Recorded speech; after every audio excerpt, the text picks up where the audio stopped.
I spent 10 years in prison for a crime my brother committed. The words have a weight I carry like a single heavy suitcase, scuffed leather, broken handle, the one I hauled through airports and county lots and the long fluorescent-lit corridors that smell faintly of bleach and old coffee.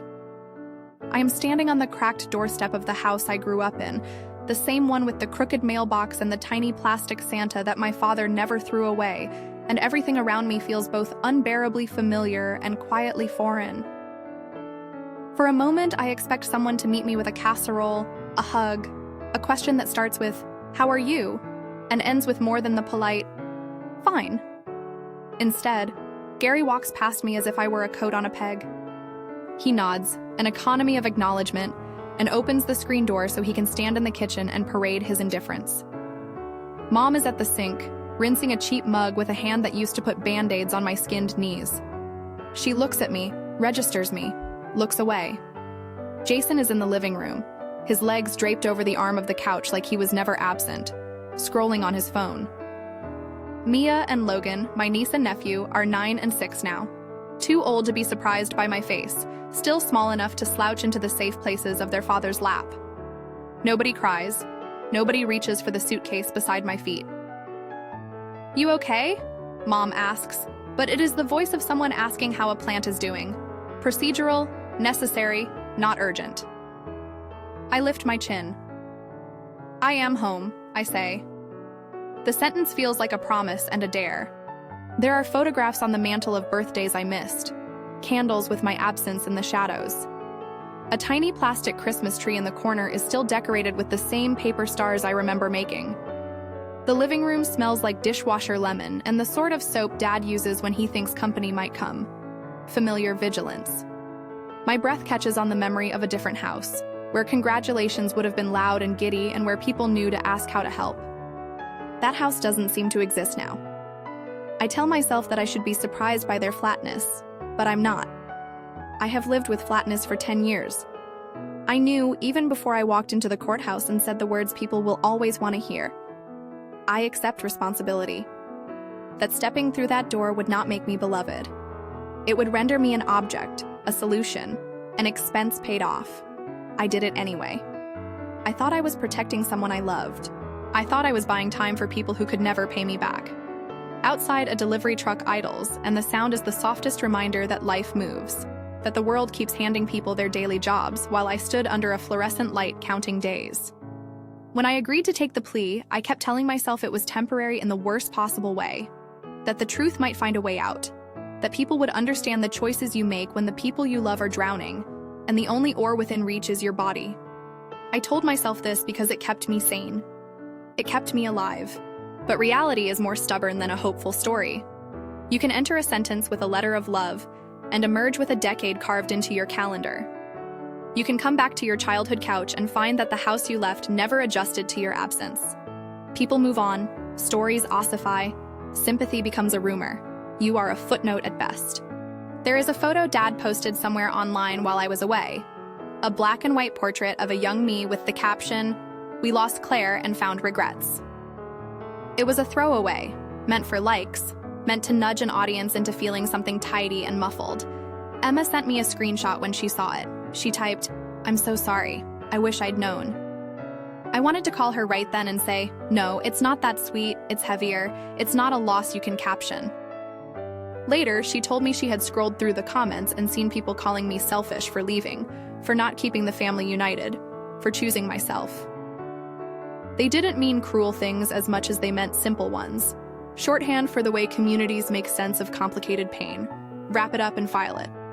Early, before the arrest, I had been the quiet warehouse of this family's emergencies. I held boxes labeled in a precise handwriting. Mortgage help, hospital copay, car repairs, school books. I had spreadsheets, tucked into a folder on my laptop and printed into a binder, each line a ledger of who owed what and who needed what now. The columns were boring and honest. Date, amount, recipient, reason. I could tell you the month by month of the last 5 years because I had spent so many nights reconciling other people's lives, while mine sat in a different spreadsheet labeled Hope. The binder was my confession and my weapon. It had 3 years of transfers, small sums at first, 200 here, 500 there, escalating quietly like a fever. There were Venmo notes that read, "For mortgage," "For meds," "Call me," all written by people who said the words, "I'll pay you back," and then never did. There were PayPal confirmations for a hotel refund I authorized when Jason canceled a vacation. A line that glowed in my memory. Refund processed, $432.80. It felt stupid to be ashamed of keeping a receipt for a refund, but there it was, proof that I had been erasing signs of someone else's disorganization and turning them into a ledger of my own invisibility. I co-signed the mortgage because they needed a hand. I wired money because a voice on the other end of the phone had sounded like it could break. I let my bank balance become a cushion for other people's poor planning and entitlement. I became the invisible credit line. People expect the people they love to be elastic. I stretched, until one day I couldn't. The event itself, the incident the papers would later call the case, I will not describe in detail because the truth of it isn't the point of what I need to say now. The incident exists like a dark node on my timeline. Beyond it, my life changed. Before it, I had been paper and kindness and unasked for fixes. After it, I was paper and bars and an address that wasn't a home. We made choices in bathrooms under fluorescent buzzing, in whispered calls on my old flip phone, in the hollow time between hospital rooms. I made choices because my father needed someone to sign things, because my mother looked tired in a way that went deeper than sleep deprivation, because Jason's voice, the one that had always sounded like a boy's apology, finally sounded like a man asking for a favor he felt entitled to. I remember the look on his face the night I agreed to walk into the courthouse. There was shame there, but also relief, a release like a cracked dam letting floodwater rush. I remember thinking in that moment, if I do this, the worst of the noise will stop. The judge says blah blah, the judge says blah blah, my lawyer said. I took the words people offered, "It will be quicker, it will be cleaner," and turned them into a sentence that would define the next decade of my life. Vocally, I sounded small and obedient. Internally, I cataloged what I would lose. Birthdays, the smell of summer in our backyard, the small rituals that keep a woman human. The first year inside is a hollow animal of memory. You can survive on routine. You can survive on a schedule. You can survive on counting tiles. You cannot survive the quiet of the letters that stop coming. I had thought absence would activate owners, friends who would rally, family who would fight my corner. Instead, I learned the cruel arithmetic of loyalty. It is expensive to love someone who requires sacrifice, and people's budgets are finite. The prison room smelled like old laundry and powdered soap. The bunk creaked when someone rolled over. There was a tin mug with a chip out of it that I used for tea because hot water is an affordable luxury in a place built to ration comforts. I worked in the library for a little bit, shelving books that I never had time to read at home. In the evenings, I sat with my back to the concrete and tried to trace the shape of a life I could build again. Letters arrived in a rhythm that could not be trusted. Mom wrote at first, then less often. Jason sent postcards decorated with vague promises.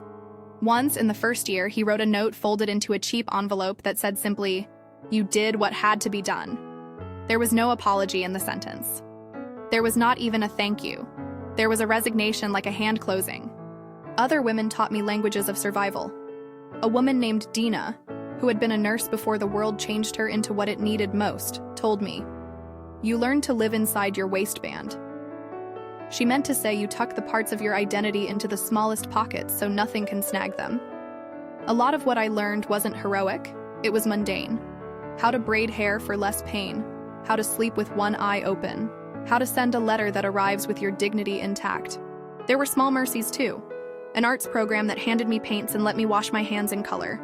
An instructor who said, "Paint what you miss," and I spread blue on a sheet and then orange and then a dull green that reminded me of the curtain in our kitchen. I wrote lists of things I would have when I walked out. A cheap mug of my own, a plant that I would not be able to kill, a small Christmas tree, an apartment with a window that tilted open and didn't need permission. And I thought about spreadsheets. I thought about the ledger because it was the one part of my outside life I could control. I kept counting on my fingers. Transfers, reimbursements, times I'd covered an electricity bill so someone else could sleep at night. Those numbers were the place where memory and proof met. They were also a slow burn of anger. How many nights had I stayed up balancing other people's lives so they would not see the dark? How many bills became invisible because there was always someone ready to step into the gap? The prison catalog sometimes carries a soft, ridiculous poetry. A cheap stereo, a journal, a photo. I taped to my shelf a tiny Polaroid, an old picture of Mom laughing at a barbecue, hair tucked messily into a bun, Dad with ketchup on his shirt. It was the smallest rebellion against being reduced to a sentence. It was also the place I went when I wanted to remember the people I had loved before love became a ledger. There was one night in my 3rd year I remember because the sky above the yard was a clean, obscene blue that didn't belong in this place. I sat on the concrete steps and a woman named Bernice, who used to teach algebra at a community college, asked, "Do you ever think about not telling them?" It was a simple question, but loaded. Not telling them what? The cost? The ledger? The part where I had signed away a decade to keep something quiet? I had to think about that question for a long time before I could answer it. At first I said the right things. No, the truth will set me free, because that's what the books teach you to say in order to get moral air. Later, I understood that telling them, or not telling them, was not a moral puzzle. It was an act of boundary. It was control. It was deciding that the story of my life would not be entirely theirs to curate. When parole came, it arrived like a rumor. The woman at the desk said pragmatic things. Someone checked boxes. A number was subtracted from an already small life. I packed the scuffed suitcase. I put into it a cheap mug I had saved from a commissary purchase, a shoebox of letters tied with a ribbon, and a flash drive labeled in my chicken scratch handwriting, "Finances don't lose." On some nights I had printed pages from the internet, bank emails, the mortgage document that still had my name on it as co-borrower, a refund confirmation for that canceled vacation. I had printed them because paper is stubborn. It exists in a way a memory does not. Coming home was not the reunion pictured in television shows. There was no band. There was instead a low-level expectation seated in their eyes, like a social contract no one signed. I would return and vacuum. I would drop off checks. I would babysit and make sure the cats were fed. Theirs was a utilitarian love. It calculated what I could be used for and offered the minimum emotional currency required to keep me on call. After the first few awkward dinners, where the clink of silverware sounded like accusation, Emma texted me from a coffee shop downtown. She wrote, "If you want to hear how the truth finally came out, stick with me." I laughed at the phrasing, too coy, too muttered for an electronic message, and then realized she meant it for me the way reminders sometimes are. Friends need to nudge you to stay for the big reveal. She didn't know the ledger was already on my flash drive. This is the early point where stories usually ask you to make a choice. Confront or forgive. Topple the house of mirrors or let loose like a breeze. I knew, as I opened the front door and stepped past a father's neutrality and a brother's casual presence, that I had already made a different set of choices. To carry evidence, to gather testimony in paper form, to prepare a confrontation that would not be spectacular because spectacle is a trick, but precise because precision wounds in a way shouting does not. The spreadsheet was a quiet thing. The first line simply read, date, amount, recipient, method. The numbers marched like soldiers, unromantic. Over the years, the totals ballooned in a way that seemed to be comedic if it weren't so tragic. Months where the family overdraft was covered, months where my paycheck disappeared into someone else's obligations. You could take any line and tell a story. The refund for the canceled trip told a story about an adult who thought they could take a break but decided not to because other things were on fire. The mortgage email, stamped with a bank header and my own name as co-borrower, told a harder story. A legal paper that had me written into it like a tether. For a long time, I pretended the tether meant nothing. When I came back, I did not unfurl the binder like a banner. I slid the sheets into a folder like a doctor who keeps records. I wanted to be calm because I had spent 10 years learning how to keep my voice from becoming the only thing people could use against me. Rage is a luxury that burns out quickly. My anger needed to be functional. It needed to be a tool. Jason made coffee for everyone first. He poured from a brand we used to mock as being too bitter. He asked casual questions about my health and then asked whether I could pick up Mia from ballet next Tuesday. He assumed I would want to be useful in the same way I had always been. He assumed because I had always said yes. He did not at any point say, "I'm sorry." He did not say, "We owe you." He said, "Welcome home." Different verbs than the ones you want when someone returns from losing a decade of their life to a decision you made easier for yourself. I sat across the kitchen table, and for the first time since I stepped back into my old life, I put the folder on the table. The cheap mug clinked against its saucer. Nobody wanted to look first. It's like those moments in small towns when a storm is about to break. Eyes go to the windows and hold there. I opened the folder and pushed a sheet forward. There it was, a line item, my handwriting at the top. Mortgage payments, co-signed. Another paper with a stamped header showing my name beside the loan number. A printout from an email with the subject line, refund processed, and a figure neatly typed. Beneath it, a small, tidy spreadsheet that summed 3 years of transfers. Totals that made my palms sweat as if I had taken the cash from my own pocket in the moment. Jason blinked. For the first time all morning, the air in the room shifted. A laugh that had been lounging in his throat died. Dad looked like someone watching a slow-motion accident. Mom's hand went to her mouth like she'd remembered a letter she once read and left in a pocket. "Damn," was all Jason said. He doesn't know, or he pretends not to know, how those small sounds carve men into memory. The one-word admission felt like an opening. But it was not the sort of thing that rearranges facts. It rearranged feeling. For years I had been cataloging the ways I had been used, and now I was laying them out like bones. Bones, when unearthed, are not beautiful. They are necessary. Gary's first instinct was to deflect. He reached for the phone like someone reaching for an old shield. He scrolled and finally showed me a post. His post. It said something about how families break and rebuild, and how sometimes the news is cleaner than the truth. The caption was fatherly sad, heavy on hashtags that meant little. Dad's social media became weaponized in a gentle way. He framed tragedy as absence, and absence as a cautionary tale. In his version, I had chosen drama when I left. He had the authority to write soft condemnations, and people listened because he had crafted a narrative that absolved him of financial tangles and responsibility by making me the moral lesson. I told him nothing that day because there is a strategy to exposing a ledger. You don't scream numbers. You let them exist and you offer them as facts, cool and blunt. Facts do not need theatricality. If you raise your voice, the story becomes entertainment, and people are experts at choosing sides when there is entertainment. That night, I took out the flash drive and opened the files on my rented laptop. The bank email, printed on clean paper, had a line that read, "Co-borrower, Claire Miller." There were copies of checks. There were a digital recording, a terrible, static-filled voicemail, of a call to a financial advisor in which I had asked if co-signing had any real consequences for my creditworthiness. He had said clinically that it could, that I should be cautious. I had the recording because caution is a physical thing for me. It is paper and audio and receipt. I organized everything like a person making a map. The map was not designed to shame for the sake of shaming. It was designed to show how an entire household had run on the elasticity of my willingness. It showed how my choice, the choice to take the plea, was made inside a context where I had already been stretched thin and then asked to do impossible things. It showed that the very people who had called me generous and saintly had quietly expected me to be their economic heir. There is a strange moral arithmetic to sacrifice. When you give until you have nothing left, the world eventually decides the debt is paid. People stop worrying that you might need something. They think the ledger has been settled. It has not. Debts do not disappear.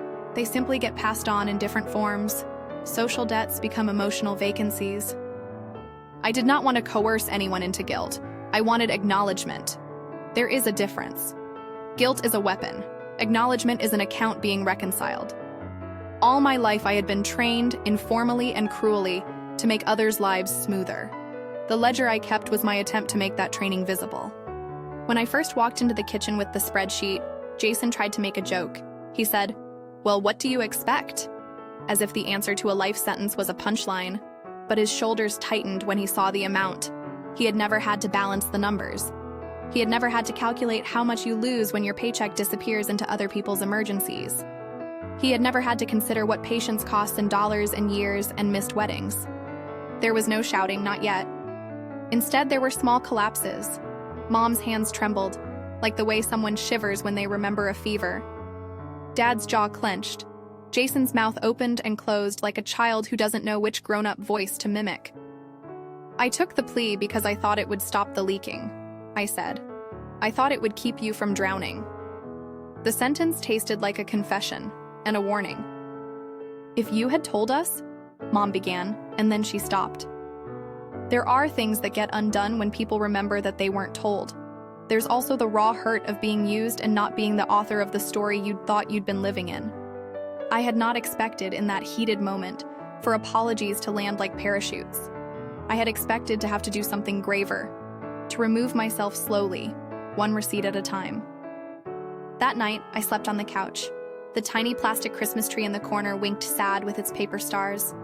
I woke with the taste of rust in my mouth. I poured tea into my cheap mug and traced the edges of the binder on my lap. The pages seemed to breathe. Numbers, dates, email headers, a bank's legalese. The evidence of a life lived as a bank was also the evidence of a life lost to a promise. I did not imagine the fallout would be immediate or clean. I had been in this family long enough to know that acknowledgment rarely equals restitution. Repercussions come like weather. Slow, unpredictable, sometimes violent, sometimes gentle rain. Some things I wanted to happen immediately. An apology, a willingness to take some responsibility. Other things I knew would take time. Legal consultations to sort out the mortgage implications of being a co-borrower, financial adjustments for a family that had been living on borrowed grace. There would be questions I could not afford to ask. How much did they know? How complicit were they in letting me carry the invisible weight? And then there was Jason. I watched him in a way I had not before. I had loved him with a fierce, old love. I had let him have my time, my money, my patience. Now I watched him as someone who had a share in my life and played it off as if it were a casual asset he could borrow. He looked older, frayed in the places that meant entitlement had become responsibility. For the first time since I had been a child carrying his backpack to school, I saw the exact moment when his laughter had traded for a kind of nervous competence. "I don't know what to say," he said finally. It was small, humiliating. I had expected more. I had wanted less. The next morning, Dad's phone buzzed and he read aloud from an app he used to collect the world's opinions like it was a morning paper. He read comments, some sympathetic, some not, then shrugged and went to do something in the garage. There was a public imaginary to manage, a narrative where he was the concerned father and not the man who had leaned on his daughter's credit when his did not suffice. Emma sat on my little couch and sipped tea from a paper cup. She didn't offer advice. She didn't laugh. She said, "You know they'll spin this, right?" And I knew what she meant. People on the internet like clean drama. They like villains who are obvious. They like heroes who are hollowed out into symbols. "Let them spin," I said, but my voice wavered. You can't entirely hand the world your wounds and ask that everyone handles them tenderly. People are clumsy with pain. They press at it like it's a joke. I spent that afternoon compiling an index. I linked transfers to dates when bills went unpaid. I set aside one file labeled mortgage and another labeled refunds. I printed a summary sheet. Total transfers 2016-2019, $43,720.34. Numbers that were precise in an almost obscene way. The figure wasn't about a billable debt necessarily. It was more about the shape of my generosity and its end. It was an attempt to translate emotional labor into a ledger that could be seen and read without needing to be argued. I called no lawyers that day. I did not want legal language in our kitchen. I wanted a conversation first, because proof must speak before it acts. Proof is not always a gavel. Sometimes proof is a slow reveal that makes it impossible for people to keep living in narratives they have written for themselves. My goal wasn't to dismantle people for the sake of collapsing their lives. It was to make room for my own. At dusk, I took the tiny Christmas tree off the shelf and wired a new set of lights through it. The lights were cheap and they didn't glow with the brightness of 1,000 emotions. They were a soft, steady thing. I set the tree on my small rented table, poured hot chocolate into my chipped mug, and sat with possibilities. There is virtue in smallness, which is a lesson learned in confinement. Not every gesture must be monumental to be meaningful. When I stood to turn out the light, my father's phone buzzed again. This time it was a different kind of sound, one that meant a public response.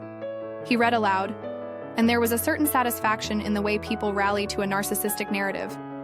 He had already told the story he wanted the world to hear. that tragedy had visited their home, that the house had weathered it, that the daughter had chosen spectacle. It was a neat, disposable kind of storytelling that left out the slow accumulation of sacrifices that had made a wife's grocery runs and a daughter's co-signed loan possible. "Tomorrow," I said to Emma, who nodded. "Tomorrow we begin to lay it out." I slept poorly. At 3 a.m, I paged through the binder again, feeling the paper like a map of wounds. I thought of my younger self, naive, in love with the idea that family is a mutual shelter, and I wondered when mutuality had turned into an understanding that I existed to be a stopgap. When had my generosity become an expectation? Morning came with cold clarity. Jason found the folder on the kitchen table. He said, "This isn't fair," which is a sentence that covers so many things. The cost, the years, the fact that I had decided to pay. It was an incomplete sentence that begged an answer I was not ready to give. "I know," I said. "So do I." There was a gap after that exchange, the soft kind that sometimes indicates a buildup. The ledger was a slow bomb. It would not detonate with drama in one night. It would fester into a pressure that would change how the family functioned, if it functioned at all. There would be people who protected their social image and their bank balances. There would be people who tried to pivot and say that love trumps paperwork. There would be people who, if pressed, would choose silence. I left the house that afternoon with the binder in my backpack and the cheap mug dangling from my bag like a talisman. I walked down the street to a cafe where I used to go and spread the pages across a table. Email headers, printouts, totals. I organized until it felt like a filing, until the facts were less painful and more like a toolkit. At the cafe, a woman at the next table glanced at the papers and said, not unkindly, "You're brave." It was a kind thing to say, but bravery isn't only confronting others. Sometimes bravery is walking away from the pity you are offered, refusing it like a plate of something you can't stomach, and choosing instead to feed yourself. I had thought about leaving earlier, had imagined shutting the door softly and moving into an apartment where no one expected me to be a human ATM. I had fantasized about a life with small purchases and a plant that I did not feel guilty about watering. The ledger made the fantasy less fanciful and more practical. It became a list of what I needed: financial separation, legal clarity, autonomy. It also became a plan to confront publicly, in the quietest way possible, the private economy that had made me into a victim and a scapegoat at once. That night, I typed a note to Jason. It was meticulous, the way one writes a medical history. It said, "I am not angry. I am sorry for the pain. I need answers. I will show you the documents." It was measured because I wanted to be the person who could hold evidence without turning it into spectacle. I put the note in an envelope and slid it into his pocket when he left to take Mia to soccer practice. He found it later, of course. He opened it while standing at the edge of the field and read it like a man reading orders. I watched as the pages shifted colors for him. Not like the cheap mug, but like something heavier. The decision to expose the ledger was not a dramatic reveal in a courtroom. It was a series of quiet actions, printing, organizing, breathing, that culminated in a smaller, sharper thing. I wanted the truth to be a thing that could not be easily reinterpreted or rewired into a mythology that suited another's need to feel innocent. For too long, the family had sanitized inconvenient truths into a narrative they preferred. I wanted the facts to resist that commodification. We are, by nature, storytellers who prefer comfortable narratives. I was about to present a file full of inconvenient, inviolable facts. I had learned in 10 years that people will always pick the story that allows them to sleep at night. I had also learned that evidence, when presented calmly and precisely, can poke holes through those comforting narratives. My phone buzzed while I sat at the kitchen table that evening. It was Emma, sending me a photograph of a comment on Dad's post. "She chose this life. Stop playing the victim." Another message had a screenshot of a reply that said, "But what about the loved ones? Who pays for them?" The public was already arranging themselves. The internet is a place where nuance goes to die. I closed my laptop because there is a strength in discreet gestures. I unplugged the files from the public sphere and slid them into a folder I could carry. I had to decide how cleanly to move. Exposure is not the same as vindication. There is no single act that heals. But there is relief in unburdening truth in a way that makes it harder for others to continue with a comfortable lie. The next morning, before anyone else was awake, I drove to the bank. I sat in my car and held the binder like a child holding a blanket. The motions of adult life had become unfamiliar. I filled a thermos with too hot coffee and breathed. In the back seat, the cheap mug chimed like a memory. When I opened the front door at home that afternoon, their faces were set in ways that betrayed they had been awake. Dad's jaw was locked. Jason's shoulders were squared. Mom's eyes were red-rimmed. Between them stood a pause like a held breath. I placed the binder on the table and didn't speak. Evidence makes its own sound. It is the quietest thing. Jason's face fell into a set of calculations I had seen before. This was a test none of us had prepared for. He could apologize, ask for help, or retreat into a defensive silence. My heart wanted the apology, but my head knew the apology would be small unless it was followed by change. I had stopped asking for apologies as a currency. They do not pay bills or repair the years lost. Outside, a neighbor's lawn sprinkler hissed, and the sunlight caught dust in the living room like small, indifferent stars. I had thought for a brief, foolish moment in the past that coming home would be like stepping out of a long, bad dream. I had not anticipated returning to find that the dream had masked itself as normalcy. The ledger was my attempt to wake the house up. We sat in the same room and looked at one another like strangers at dinner. The conversation we needed to have required more than words. It required that the ledger be seen and that responsibilities be rearranged. It required a willingness to explain, to accept, and to change. Then Jason did something that would make the rest of our story messy in ways I couldn't reconcile right then. He reached for his phone. He typed something, paused, and finally looked at me with a small, cowardly hope. "Do you want me to delete it? The post?" His question was naive in a way that asked whether erasure could substitute for truth. Deleting a post is not the same as changing a life. It is not the same as acknowledging the 10 years I had lost and the practical consequences of living inside someone else's debt. But it's what he offered, and it's what people offer when they want to tidy things without getting wet. "No," I said. "Delete the post if you want, but deleting the post doesn't change the numbers."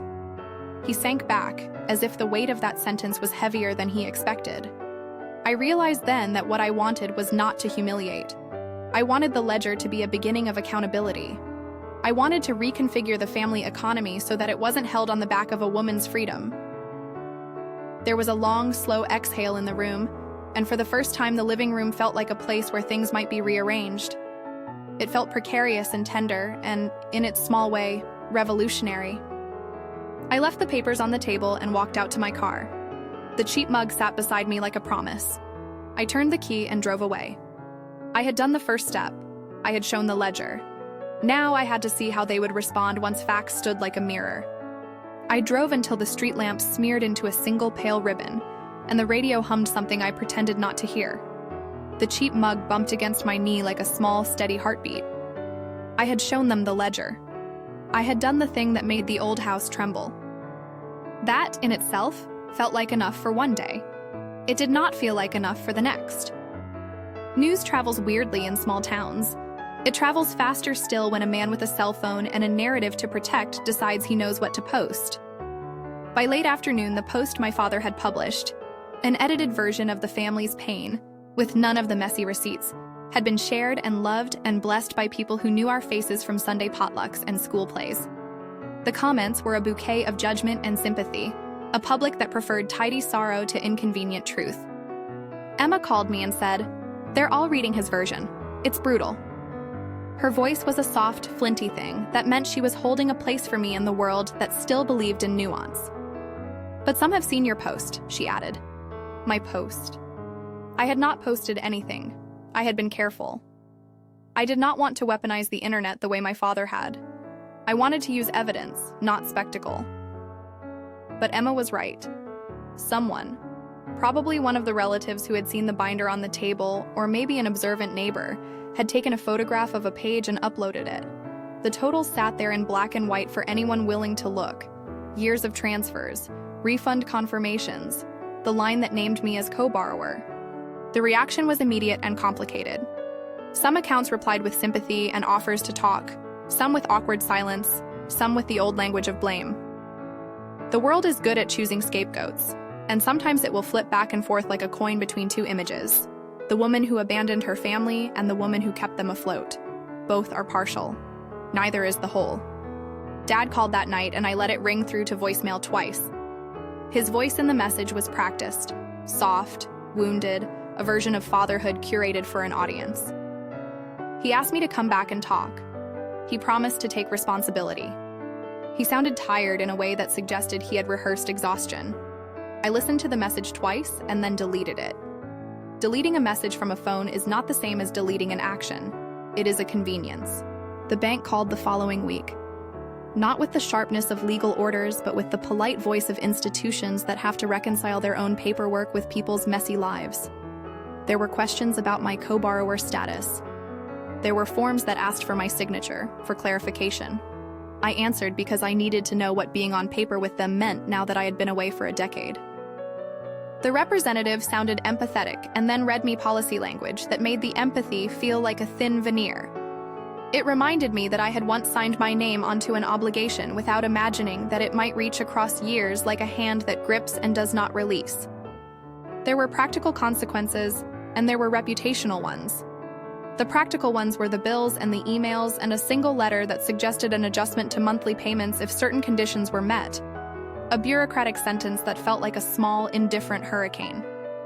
The reputational ones were the whispers at the grocery store, the slow tilt of neighbors' eyes, the way cashiers asked questions as if financial improvidence is a contagious disease.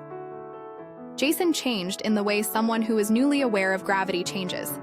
He stopped making jokes about chores and started making lists.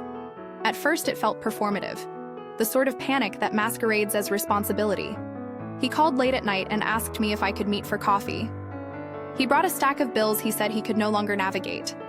He asked for help with spreadsheets, my old language, and I watched my younger brother try to learn humility in the shape of columns and totals. "I messed up," he said one rainy morning, voice raw like someone pulling off a bandage slowly. "I didn't think. I thought you would always fix it." I heard the sentence the way it was meant to land. Apology folded into resignation. Apology is a gift only when it is accompanied by action. He wanted me to help him untangle the immediate knot.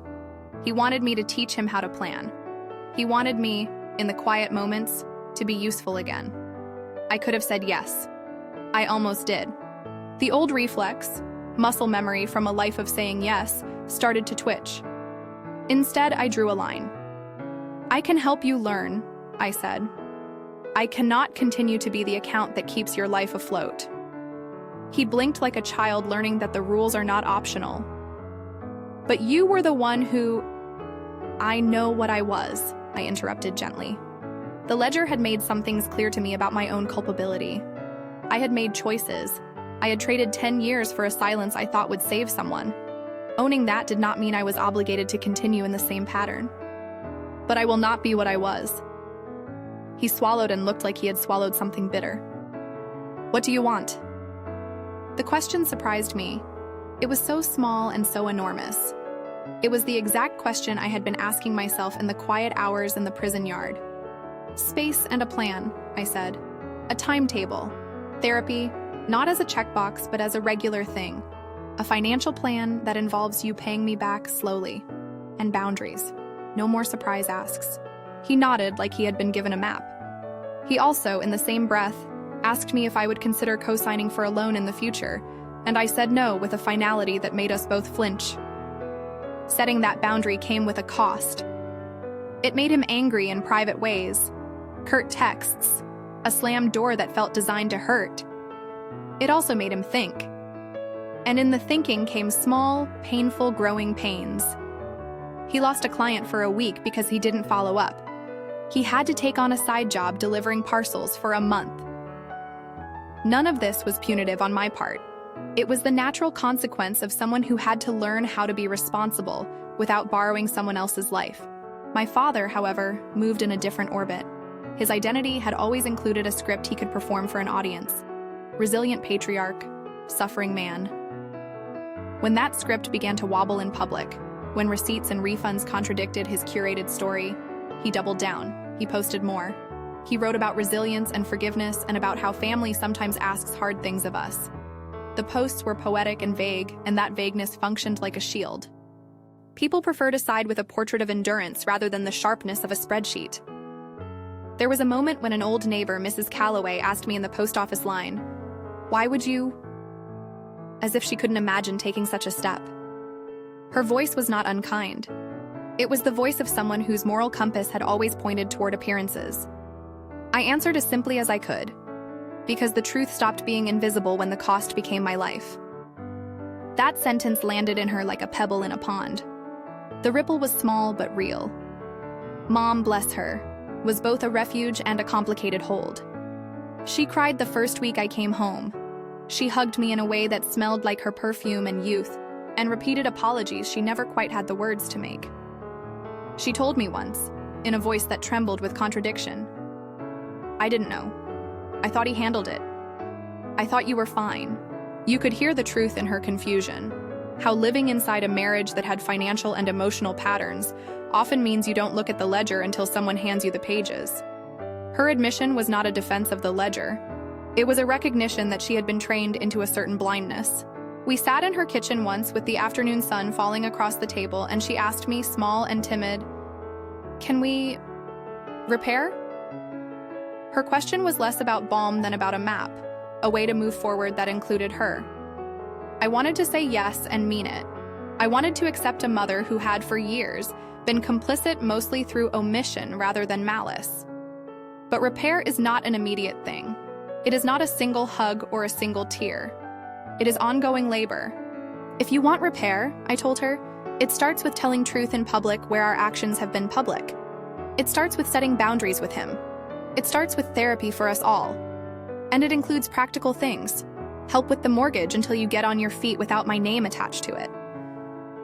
Her face brightened with relief and then dimmed with shame.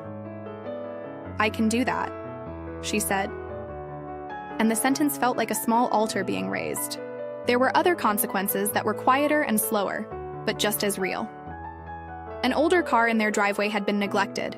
A notice from the mechanic, an unpaid inspection, showed up. A warning letter from the utility company arrived, and Mom had to sit down when she opened it. Those little alarms accumulated like pebbles in a shoe. They made the family's financial life feel less like an abstract set of numbers, and more like a series of urgent, quotidian crises. I had a moment of guilt when I first read the mechanic's notice. I had been away for 10 years. My return had the power to reorganize old habits.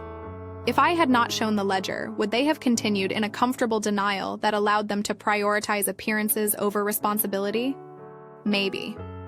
But guilt is an unhelpful companion if it keeps you from doing necessary things. At some point, the ledger had to be seen, or the pattern would continue.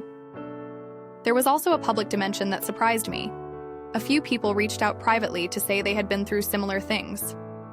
A woman named Rosa messaged me to say, "My sister lived like that for 20 years," and attached a photograph of a binder of her own.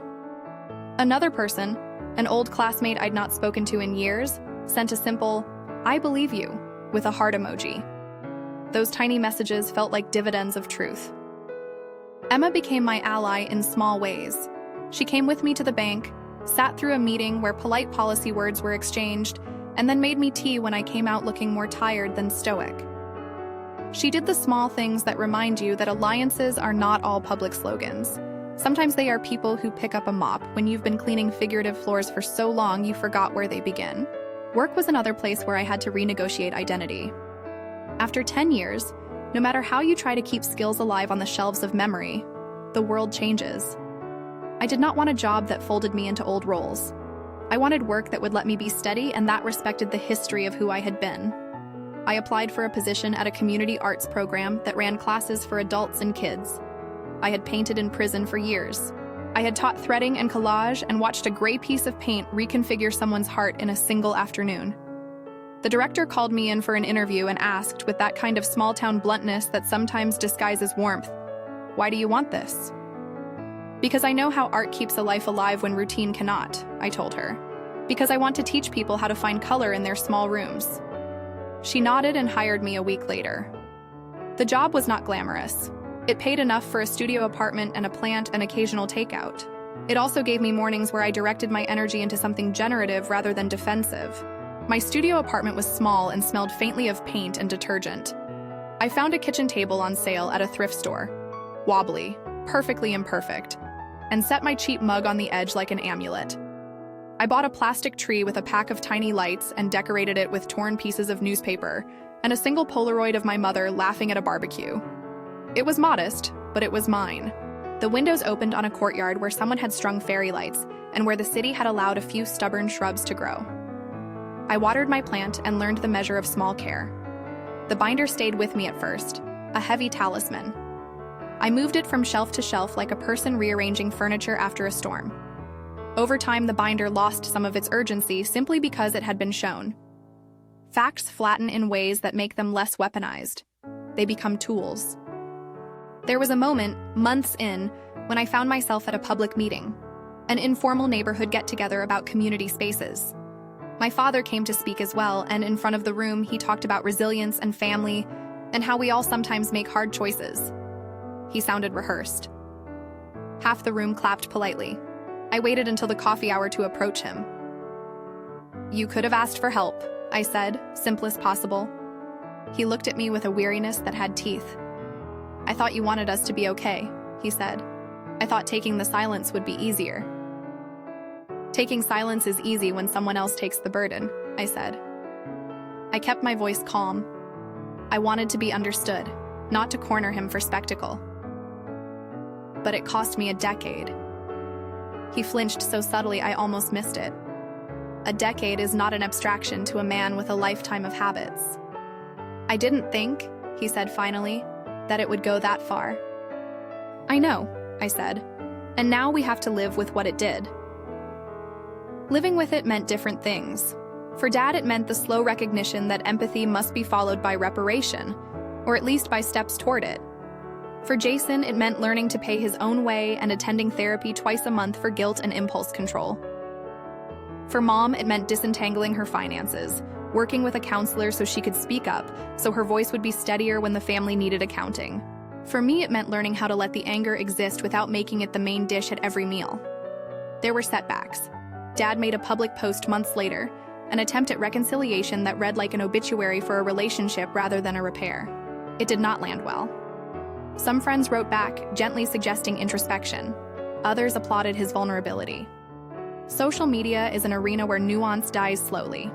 I stopped reading most of it. I let Emma handle the alerts and only glanced at what mattered. A friend's message that said, "Proud of you." A comment from an old teacher that offered to host an adult class. In the quiet, away from screens and comments and the pressure of curated grief, small changes accumulated. Jason paid a monthly amount into an account I set up. Modest, respectful, a start. He also took on his children's school run when he could. It was not enough to erase a decade. It was enough to show that change was not impossible. There was, too, a professional consequence I had not expected. Other women reached out to me to say that hearing my story had helped them name patterns in their own families.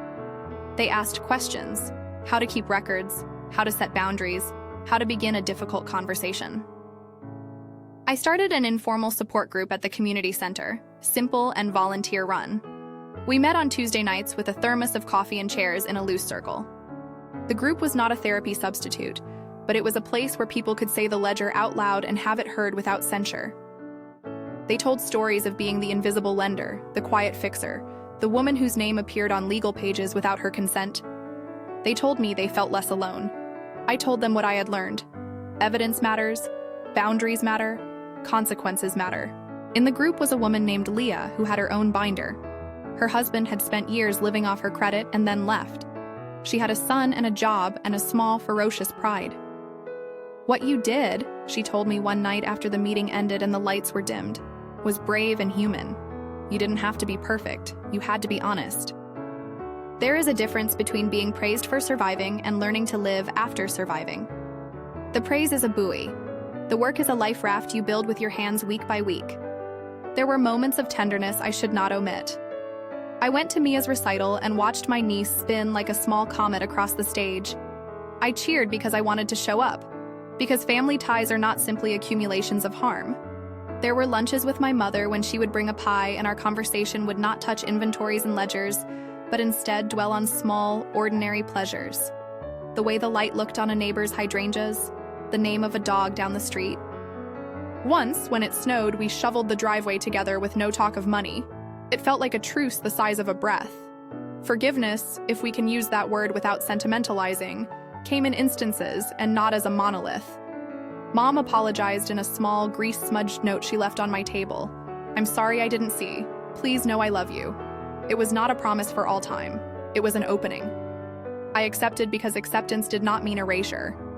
It meant I could have her in my life without handing her the keys to my bank account. My father and I did not repair in a single season. We had difficult conversations that left each of us exhausted. He asked me once quietly if I would ever consider moving back into the house to help him manage things. I said no. "But come for holidays," he added. "I'll come when it feels right for both of us," I said. That answer surprised him. Surprised me too. It was a boundary framed as an invitation. It held within it the possibility of a relationship that was not predicated on my utility. Jason came by one afternoon, hands empty but for a small envelope. Inside was a check, a modest first payment, along with a note. "I'm sorry. I mean it. I won't ask you again." The note was not perfect. The check was not a substitute for a decade, but it was a beginning. "I never wanted this to be about money," he said, plucking at the hem of his shirt. "I wanted us to be okay." "Sometimes being okay costs money," I said. "Sometimes it costs boundaries. Sometimes it costs time and therapy and learning new patterns." My voice was even. I was not the person at the kitchen table who had pushed the binder forward like a detonator. I had become someone who could hold facts without being consumed by them.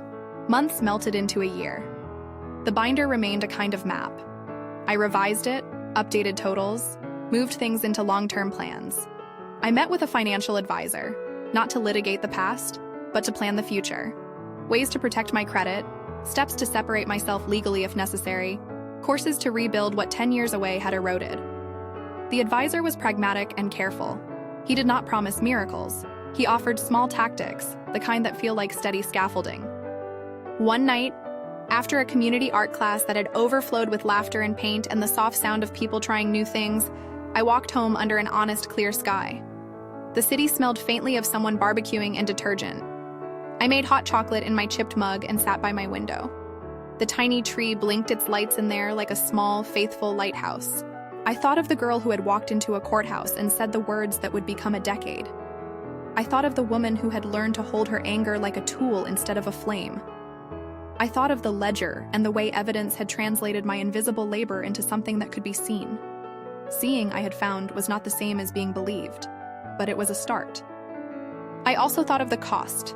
10 years is a long time to miss birthdays, to miss being present. There are faces in my life that carry the impression of absence like a bruise. There are songs I will forever associate with the fluorescent hum of a prison rec hall. There are smells, bleach and old coffee, that will always flicker a memory through me. But there are also things I have that are new and tender. A garden of small commitments, a job that feeds me and is gentle, friends who show up without expecting me to pay their emotional rent.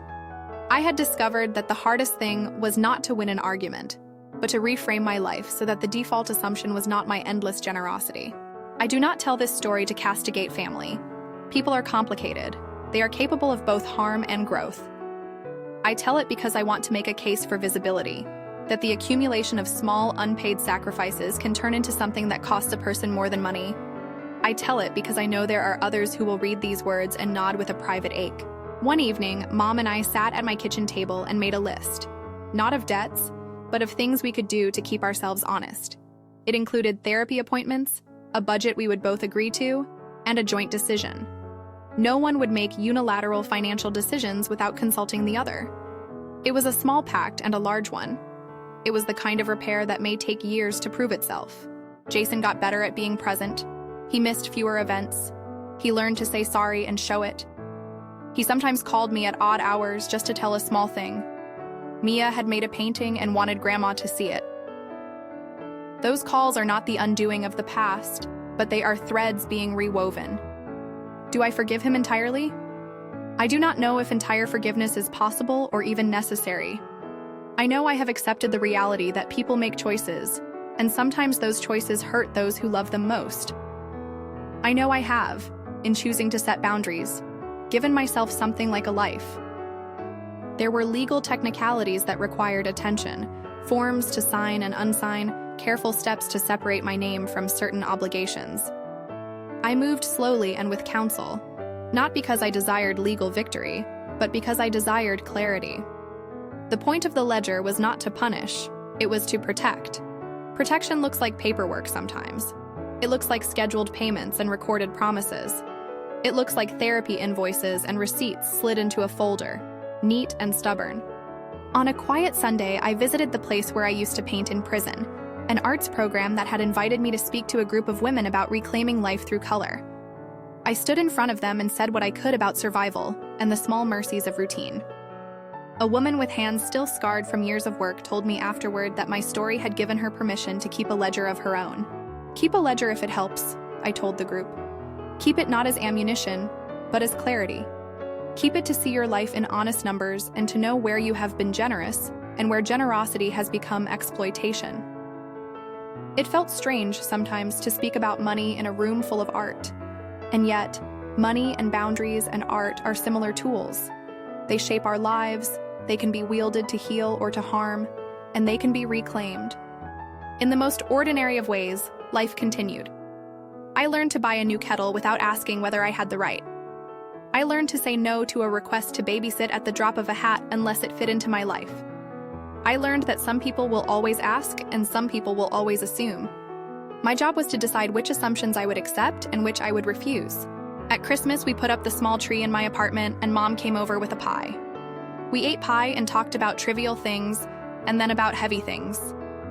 The conversation was careful, sometimes stilted, sometimes funny. There were moments of grace. Mom showing up for a class I taught, laughing in the back as paint smeared her fingers. There were moments of tension. Dad calling and asking if I would come to dinner. I said no to dinner. I said yes to the art show downtown where my students would hang their pieces. I could not do everything at once. The ledger, which had once been a weapon I used in a kitchen, had lost some of its explosiveness. It had become, instead, a frame for a life being rebuilt. Numbers were not the whole story. They were a way to make visible the invisible labor, to set a boundary, to insist that being family did not mean sacrificing one's autonomy until it dissolved. On a late summer night, I sat with Emma on my tiny couch and we watched a storm move across the city. Lightning blinked in the distance and the apartment smelled of wet asphalt. Emma turned to me and said simply, "You did the right thing." I wanted to be philosophical. I wanted to say that it wasn't about rightness, but about truth. Instead, I said, "I did what I thought I had to at the time. I regret some of it. I accept the rest." The sentence was honest. It was not absolution. It was a kind of accounting I could live with. The truth of the title, that I spent 10 years in prison for a crime my brother committed, remains central in the sense that it is the hinge on which this story turned. I do not tell it for shock value. I tell it because the story of family entitlement and invisible labor is real for many, and because sometimes the most devastating sacrifices are not acknowledged until you demand to be seen. Would I do the same thing again? I do not think so.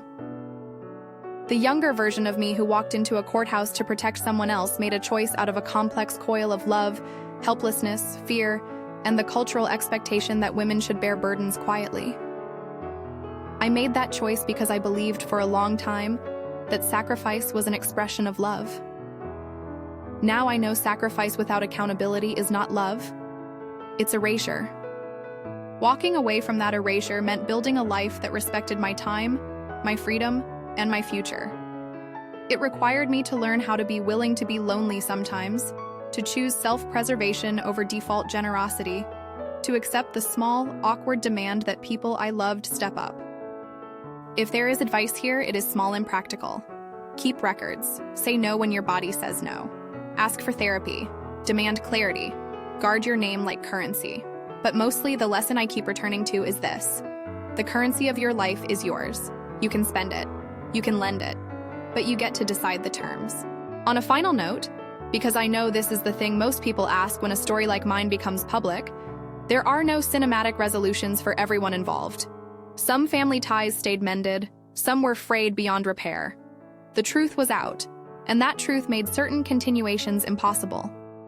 but it also made possible a life where I could choose my small joys without someone else calculating them away. If my story resonates with you, if you have your own ledger collecting dust in a drawer, I would say this. Courage is small acts repeated. It is keeping a receipt and asking who paid for it. It is making a list. It is saying no. And if you have a similar story you want to share, a ledger you unrolled, a moment you finally spoke, please consider leaving it in the comments. We are, after all, creatures who learn from one another's receipts and reconciliations. If you want to see more stories like this, of people who leave, who return, who set boundaries, who learn, it helps this channel grow and build a space where those voices are heard. Thank you for sitting with me.